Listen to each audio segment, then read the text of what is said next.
waan idin salaamo dhammaan saaxiibada ku xiran janaalkayga aad ayaan idinkaga mahadcelinaynaa sida wanaagsan aad ula socotaan muuqaaladan bartaan soo dhigno fadlan haddii ay tahay markii kugu horeysa janaalkeena soo booqanayso subscribe inoo saar haddii uu muuqaalku ku cajib geliyna sidoo kale like inoo saar wixii ra'yi ah qabtana commentiga hoose inoogu reeb maanta waxaan rabaa inaan idinla wadaago xog iyo xaqiiqooyin u gaara filimka caanka ah ee Barsaat ka oo soo baxay maanta oo kale 6 Oktoobar sanadii 1995 fadlan waxaan mar labaad iyo mar saddexaad ka codsanayna inaad janaalka subscribe inoo saarto soo dhawaada saaxiibayaal.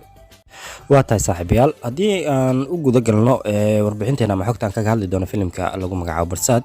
Filimkan Barsaat waxa uu soo baxay sanadii maanta oo kale 6 Oktoobar sanadii 1995 waxa hogaamiyaalka wada ah jilayaasha kala Bibi Doll Tawakal Kanna Raj Barbarnika lagu magacaabo Mukesh Kanna ay Soomaalidu u yaqaanaan Dongas maadaama filimkii Bakiya ay ku xasuustaan. sidoo kale waxaa ku jira filimka Harish Patel nin lagu magacaabo Bharat Kapoor.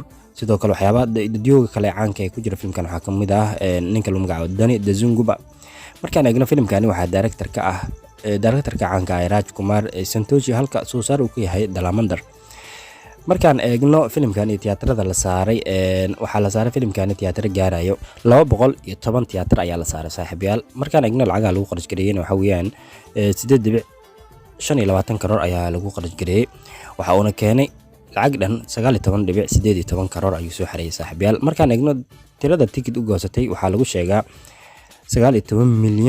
19,854,000 oo shakhsi ayaa ticket u goostay tiyaatarada aaday si ay u soo daawadaan filimkani. lacagii uu keenay sanadii 1995 haddii lagu jaangooyo sicirka maanta waxay u dhigantaa 190 karoor ayay u dhigantaa saaxiibayaal. markaan eegno natiijada waxa uu noqday film super hit ah ama film guul weyn gaaray saaxiibayaal. markaan haddii aan u guda galno xaqiiqooyinka filimkan laga diiwaangeliyay ilaa dhowr xaqiiqo ayaan ka eegi doonaa. xaqiiqda ugu horeysa waxaa leeyahay filimkani ninka lagu magacaabo Bibi Doll waxaa lagu siiyay abaalmarinta Filmfare Award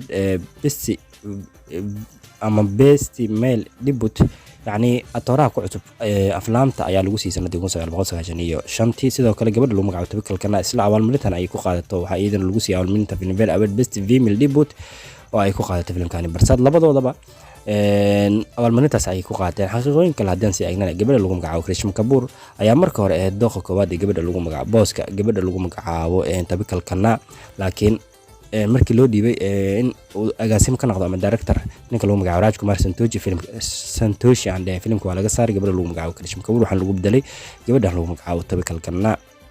xaqiiqooyin kale haddaan sii eegnana waxaa la leeyahay Bibi Doll iyo gabadha lagu magacaabo Tawakal Kanna filimkan waa filimkii ugu horeeyay ay sameeyaan waayahooda aflaamta laakiin ninka lagu magacaabo Bibi Doll asigoo aad u da'yar ayuu aflaamta ka soo muuqday ama asigoo aad u yar oo cunug ah ayuu aflaamta ka soo muuqday. sidoo kale xaqiiqooyin kale filimkan laga diiwaangeliyay haddii aan sii eegnana waxaa la leeyahay ninka lagu magacaabo Bibi Doll iyo sidoo kale gabadha lagu magacaabo Tawakal Kanna intay ku guda jireen qaar ka mid ah heesaha filimkani waxa ay ku duween meelo aad u qabow badan waxaana la sheegay in ay aad u dhibsadeen qabowga socday xilligaas intay duwayeen qaar ka mid ah heesaha filimkani. xaqiiqooyin kale filimkan laga diiwaangeliyay waxaa ka mid ah waxaa la leeyahay filimkani waxaa laga daawaday qaar ka mid ah tiyaatarada dalka Canada ama British Columbia dhankaas ayaa laga daawaday saaxiibayaal. xaqiiqooyin kale ama xaqiiqada ugu dambeysa aan ku eegi doono waxa weeyaan saaxiibayaal Bibi Doll ninka lagu magacaabo jaakada uu wato filimkaasi ama uu ku qaaday heesta caanka ah Love to Love Me Karta oo ku jirta filimkani waxaa design gareysay gabadha dhanka fashionka dharka ee design gareysay lagu magacaabo Katharina Hammett. gabadhan waxay u dhalatay dalkaasi Britain ama United Kingdom ayay u dhalatay saaxiibayaal. marka jaakadaasi oo heesta ku qaaday ninka lagu magacaabo Bibi Doll iyada ayaa u design gareysay. intaas ayaan kusoo gabagabeynaynaa xogtii xaqiiqooyinkii aan idinkala wadaagayna filimka caanka ah Barsaat ka oo soo baxay maanta oo kale 6 Oktoobar sanadii 1995. fadlan haddii aad ka heshay muuqaalka like inoo saar haddii aad janaalka cusub tahana subscribe inoo saar si aad u hesho sheekooyinkan iyo sheekooyinka xiiso badan. waad mahadsantihiin saaxiibayaal.